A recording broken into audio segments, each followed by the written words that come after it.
तो आपको पूरे के पूरे मार्क्स मिलेंगे, इट्स माय गारंटी। किसी भी तरीके का डैमेज होता है हमारे प्रोडक्ट में, so that all will be your responsibility. वो कुछ बच्चे होते हैं भाई होना बोर्ड कार्ड, वो आपका एक पर्ची आपका पूरा साल बताएगा कि आपने कितनी मेहनत करी।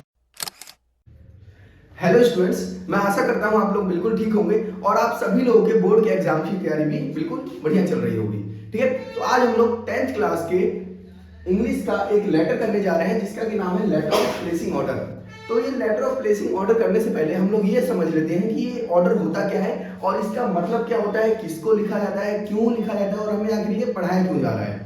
ठीक है, तो हम लोग देखेंगे जैसे कि इसका नाम है लेटर ऑफ प्लेसिंग ऑर्डर। तो लेटर ऑफ प्लेसिंग ऑर्डर का मतलब ही क्या होता है कि हम किसी की शॉप पर हम कुछ अपने रिक्वायरमेंट की चीजों को ऑर्डर करें। ठीक है, तो उसको हम बोलते हैं लेटर ऑफ प्लेसिंग ऑर्डर। जैसे कि आजकल के टाइम पे ये जो अमेजोन फ्लिपकार्ट चल गए हैं, तो इनसे तो हम डायरेक्टली ऑनलाइन इंटरनेट के थ्रू ऑर्डर कर लेते हैं। लेकिन पहले क्या होता था कि हमें अगर कुछ भी मंगाना होता था तो हमें किस तरीके का लेटर लिखते थे और वो लेटर लिखकर ही हम किसी भी शॉप से अपनी रिक्वायरमेंट की चीज़ों को या जो भी चीज़ की हमें जरूरत है, जो हमें नीड है, उसको हम ऑर्डर किया करते थे। ठीक है, तो ये मतलब होता है, मान लीजिए कि मेरे पास मेरा कोचिंग सेंटर है, कोचिंग सेंटर मेरा है और मेरे को इसके लिए व्हाइट बोर्ड हो गया या ये मार्कर हो गया या पेपर्स की किसी भी चीज़ की ज़रूरत है, तो मैं क्या करूँगा कि पहले तो कॉल करूंगा कि भाई मेरे आसपास नियर बाय में कितने शॉप्स ऐसे हैं जो इस तरीके की चीज़ों को आइटम्स को सेल करते हैं। ठीक है, और उनसे कांटेक्ट करूंगा कि अगर उनके पास अवेलेबल है तो उनका प्राइस क्या है, क्वांटिटी क्या है, और बात करने के बाद अगर मेरे को सब कुछ समझ आता है तो मैं उसके पास ऑर्डर करूंगा। ठीक है, तो ऑर्डर करने का फॉर्मेट जो है वो कुछ इस तरीके से है। देखेंगे कि सबसे पहले यहाँ पर सेंडर एड्रेस आता है। सेंटर एड्रेस का मतलब क्या होता है, जैसे कि मान लीजिए मेरा कोचिंग सेंटर है और मैं अपने कोचिंग सेंटर के लिए किसी भी आइटम्स को जो है वो ऑर्डर कर रहा हूं, तो मैं अपना खुद का एड्रेस डालूंगा। ठीक है, जहां पर मैं रहता हूं, जहां से मैं ऑर्डर कर रहा हूं, तो यहाँ पर मेरा खुद का एड्रेस आएगा। आप लोगों को ये क्वेश्चन में दिया होगा, अगर नहीं दिया है तो आप डायरेक्टली यहाँ पर एग्जामिनेशन हॉल कर और स्कूल का एड्रेस लिख सकते हैं। उसके बाद हम लोग क्या करेंगे कि एक लाइन छोड़ेंगे और फिर डेट लिखेंगे। डेट की जगह पे आप इस तरीके से डेट डालकर डेट नहीं लिखेंगे। जैसे कि मान लेते हैं आज हमारा 12 फरवरी है, ठीक है, और 2025, तो हम इस तरीके से डेट को डालेंगे। सेम फॉर्मेट रहना चाहिए आपके डेट डालने का, कोई इसमें मिस्टेक नहीं होनी चाहिए। पूरा का पूरा फरवरी लिखना है, अगर कुछ भी आपने लिखा है तो, और ये डेट यहाँ लिखने की जरूरत नहीं है। ठीक है, उसके बाद हम देखेंगे कि जब हमने डेट लिख दिया है, डेट लिखने के बाद यहाँ पर फिर से एक लाइन छोड़ेंगे और एक लाइन छोड़ने के बाद रिसीवर्स एड्रेस आपको क्वेश्चन में दिया होगा। ठीक है, क्वेश्चन में ये गिवन होता है हमेशा हमारे पास, नहीं दिया तो आप यहाँ भी कोई भी एड्रेस लिख सकते हैं। ठीक है, यहाँ शॉप का नाम डालकर लिख सकते हैं। अगर शॉप का नाम दिया तो सबसे पहले आप शॉप का नाम और उसके नीचे एड्रेस लिखेंगे। रिसीवर एड्रेस, जहां से आप सामान को मंगा रहे हैं, जिन भी प्रोडक्ट्स को ऑर्डर कर रहे हैं, the address will be of that shop. Okay, so उसके बाद एक लाइन हम यहाँ पर छोड़ेंगे और आफ्टर लीविंग अ लाइन यहाँ पर हमें सब्जेक्ट लिखना है। सब्जेक्ट क्या रहेगा, तो subject will be given in your question. आपके क्वेश्चन में ही सब्जेक्ट गिवन होगा और सब्जेक्ट जैसे कि मान लेते हैं कि मेरी रिक्वायरमेंट है, मैंने यहाँ पर एक क्वेश्चन तैयार किया है कि मेरी रिक्वायरमेंट क्या है कि मैं एक ये मार्कर मंगाना चाहता हूँ, तो यहाँ पर क्या होगा, order placing an order for ordering marker. ठीक है, या मार्कर के लिए मैं ऑर्डर कर रहा हूँ, तो यहाँ पर वो चीज आ जाएगा। ये आप ध्यान रखेंगे 4 से 5 वर्ड्स में ही लिखना है, इसको ज्यादा लॉन्ग लिखने की जरूरत नहीं है। सब्जेक्ट हमेशा छोटे से छोटा लिखा जाता है। उसके बाद एक और लाइन छोड़ना है और आप यहाँ पर रिस्पेक्टेड सर एंड मैडम का यूज करेंगे। ठीक है, डियर नहीं लिखेंगे। कई मैंने बच्चों में देखा है कि बच्चे डियर लिख देते हैं। डियर हम इनफॉर्मल लेटर में लिखते हैं, फॉर्मल लेटर है तो रिस्पेक्टेड सर एंड मैडम का यूज करेंगे हम लोग। अब मेनली यहाँ पर सर का यूज होता है, मैडम का यूज नहीं होता है। बाकी आप लोग की मर्जी है, मैडम भी लिख सकते हैं, सर भी लिख सकते हैं। उसके बाद एक और लाइन आप छोड़ेंगे यहाँ पर और यहाँ से हमारा लेटर का जो है मेन बॉडी स्टार्ट होती है। तो ये फर्स्ट पैरा है। यहाँ हम देखेंगे क्या लिखा है हमने, thank you for your quotation and the price list, we are glad to place our first order with you for the following items. यहाँ पर हमने देखा कि मैंने आप लोगों से पहले ही बताया था कि ये ऑर्डर हम जब प्लेस करते हैं आफ्टर द इंक्वायरी, हम पहले शॉप वाले से पूरी तरह से सेटिस्फाई हो जाते हैं, उससे इंक्वायरी कर लेते हैं कि ऑर्डर उसके पास जो हम मंगाना चाहते हैं वो अवेलेबल है या नहीं है। अगर है तो हम ये लेटर लिखेंगे। तो यहाँ पर जैसे कि हमने लिखा है thank you for your quotation and price list, जैसे कि हमने उससे बात करा तो उसने अपनी प्राइस लिस्ट भेजी हमें और हम उससे सेटिस्फाई होकर ये ऑर्डर प्लेस कर रहे हैं। और वो ऑर्डर किस चीज का है, तो फॉलोइंग आइटम्स का है। फॉलोइंग आइटम्स जो हमें नीचे लिखे हुए हैं। ठीक है, हमें ये जो आइटम्स है सेम इसी तरीके से लिखना है। नीचे आप एक कॉलम तैयार करेंगे कॉलम में यहाँ पर सबसे पहले सीरियल नंबर लिखा जाएगा। जैसे कि मान लीजिए मैंने 3 चीजों की बात करी, सबसे पहले मेरे को मार्कर ऑर्डर करना है, उसके बाद मेरे को एक डस्टर ऑर्डर करना है, और उसके बाद एक मान लीजिए रजिस्टर ऑर्डर करना है। तो मेरे को मार्कर ऑर्डर करना है तो सीरियल नंबर 1 डालूंगा। यहाँ पर क्या ऑर्डर करना है, मार्कर ऑर्डर करना है। क्वांटिटी कितने मार्कर ऑर्डर करना है, मेरे को 10 पीसेस मार्कर ऑर्डर करना है तो मैं 10 डालूंगा।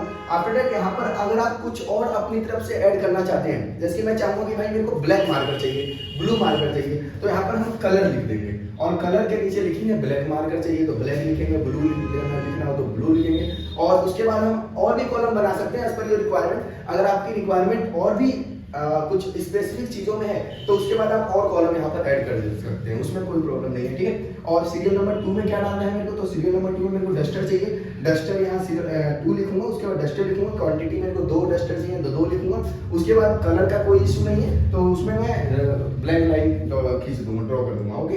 तो उसके बाद में अगर इतना लिख के आपको पूरे मार्क्स मिल जाएंगे। अगर फिर भी आपको ऐसा लगता है कि भाई कुछ मैं अपने सेटिस्फेक्शन के लिए तो लिखूं, ये तो सर ने पूरा का पूरा बता दिया। कुछ बच्चे होते हैं भाई होना कि उनको अपनी तरफ से भी कुछ लिखना है अपने सेटिस्फेक्शन के लिए, तो उसके बाद आप ये जो कॉलम तैयार करेंगे उसके बाद आपको अगर कुछ लिखना है तो आप लिख सकते हैं, कोई दिक्कत नहीं है। बाकी आपको पूरे मार्क्स इतना लिखने से भी मिल जाएंगे, फुल मार्क्स मिलेंगे आपको। इसको पूरा का पूरा वैसे ही का वैसा टेप के आ जाएंगे ना अगर, तो भी आपको पूरे मार्क्स मिल जाएंगे, ठीक है। तो यहाँ पर हम देखेंगे कि अगर कुछ लिखना चाहते हैं तो इन डॉटेड्स की जगह पे लिख सकते हैं। अदरवाइज नीचे हम देखेंगे all the items should be in good condition. हम किसी से भी भाई ऑर्डर करते हैं तो हम पैसा पूरा देना है, तो हम चाहेंगे कि हमारे पास जो भी प्रोडक्ट आ रहा है वो कंडीशन में कैसा हो, तो गुड कंडीशन में आना चाहिए। हम सेम चीज शॉप ओनर से बोल रहे हैं, well bound and packed properly and deliver within a week. जो भी चीज आप भेज रहे हो भाई उसको क्या करना कि आप अच्छे से पैकेजिंग कर कर भेजना और 1 हफ्ते के अंदर भेज देना, 1 हफ्ते से लेट मत करना, क्योंकि हमें 1 हफ्ते के अंदर अंदर जरूरत है, ऐसा हम शॉप को बोल रहे हैं। The payment will be made by cash और द आइटम रीच अस। अगर हमारे पास जैसे ही जो हमने ऑर्डर किया प्रोडक्ट वो हमारे तक जैसे ही रीच हो जाता है, जैसे ही पहुंच जाता है, डिलीवर हो जाता है, वैसे ही हम कैश के थ्रू डिलीवरी बॉय को पेमेंट जो है वो दे देंगे, ठीक है। Any damage during transportation would be your responsibility. अगर आप लोगों के ट्रांसपोर्टेशन के टाइम पे किसी भी तरीके का डैमेज होता है हमारे प्रोडक्ट में, so that all will be your responsibility. वो सारी की सारी आपकी खुद की जिम्मेदारी होगी और उसका हर्जाना और जो भी पैसा वैसा वो आप लोग भुगतेंगे, हमें उससे मतलब नहीं। For in the past you have never given us any opportunity to complain and the goods have always reached us well on time। ठीक है, अभी तक आप लोगों ने हमें कोई ऐसी अपॉर्चुनिटी नहीं दी है कि हमें कंप्लेन करने की जरूरत पड़े, और हम ऐसे ही आगे भी उम्मीद रखते हैं कि सेम इसी तरीके से आगे भी हमारे तक आप पहुंचाते रहें, सर्विसेज अच्छी देते रहें। And in excellent condition as per our specification we do expect the same delivery this time as well. हम इस टाइम भी उसी तरीके की डिलीवरी की आशा रखते हैं जैसा कि हमने पहले पाया है, तो इसलिए हम आपसे ऑर्डर कर रहे हैं, ठीक है। और यहाँ पे आपका मेन बॉडी जो है लेटर का वो खत्म होता है, उसके नीचे हम लिखेंगे योर फेथफुली, जैसे कि आप हर लेटर में यूजुअली लिखते ही हैं, जो भी फॉर्मल लेटर राइट करते हैं आप लोग बचपन से लिखते आ रहे हैं, तो उसमें भी योर सिंसियरली और फेथफुली हम यहाँ लिखते हैं, तो सेम वही चीज यहाँ लिखेंगे। After that you will write your name, name will be given in your question, ठीक है, आपको क्वेश्चन में दिया होगा, and if not given then you can write your any name और your regular name which is your name, ठीक है। और उसके बाद जो डेजिग्नेशन, डेजिग्नेशन मींस कि आप क्या करते हैं, जैसे कि I am working here as a teacher, so I am the teacher of PSC, तो I will write the teacher of PSC, ठीक है। या फिर मैं प्रिंसिपल होता तो प्रिंसिपल ऑफ पीएससी, या फिर मैं मान लीजिए कि टीचर पीटीआई टीचर हूं, then I will be I am a PTI teacher of school या जो भी है, आप अपनी डेजिग्नेशन लिखेंगे। Designation in which organisation you are working, जिस भी ऑर्गेनाइजेशन में, अगर कोचिंग सेंटर की बात चले कोचिंग सेंटर की, स्कूल की बात चले तो स्कूल की, उसकी डेजिग्नेशन लिखेंगे, ठीक है। इस क्वेश्चन को अगर आपने ऐसे का ऐसा पेपर में लिख दिया बस कुछ चीजों को चेंज कर कर, तो आपको पूरे के पूरे मार्क्स मिलेंगे, इट्स माय गारंटी, ठीक है। ये मेरी तरफ से पूरी गारंटी है कि अगर आप इस तरीके से लिख कर आते हैं तो आपको पूरे मार्क्स मिलेंगे, ठीक है।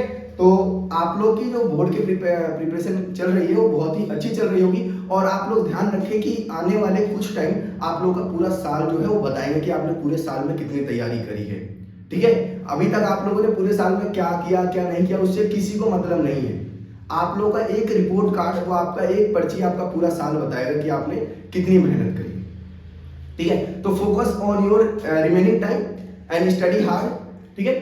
अच्छे से तैयारी करेंगे, क्योंकि कोई भी आपको बताने नहीं आएगा इस टाइम पे क्या करना है क्या नहीं करना है। आप लोगों को खुद से सोचना है कि भाई हमने पूरे साल अगर तैयारी नहीं करी है तो अभी तो कम से कम कर ले कुछ टाइम, ठीक है। कुछ टाइम की अगर आप तैयारी और कर ले तो आप लोगों को अच्छे मार्क्स लाने से कोई नहीं रोक सकता। और कभी भी डिमोटिवेट नहीं होना है, हमेशा मोटिवेटेड रहना है। अगर जो हो गया वो हो गया, उससे हमें कोई मतलब नहीं है, लेकिन भाई जो हमारा टाइम बच गया उसमें हम ऐसी तैयारी करेंगे कि इसी में हम पूरे मार्क्स लेके आएंगे। जो टाइम हमारा पहले का चला गया वो चला गया, हमें बिल्कुल भी फ्रस्ट्रेट नहीं होना है, पूरी अच्छे से ईमानदारी से तैयारी करनी है, ठीक है। ओके।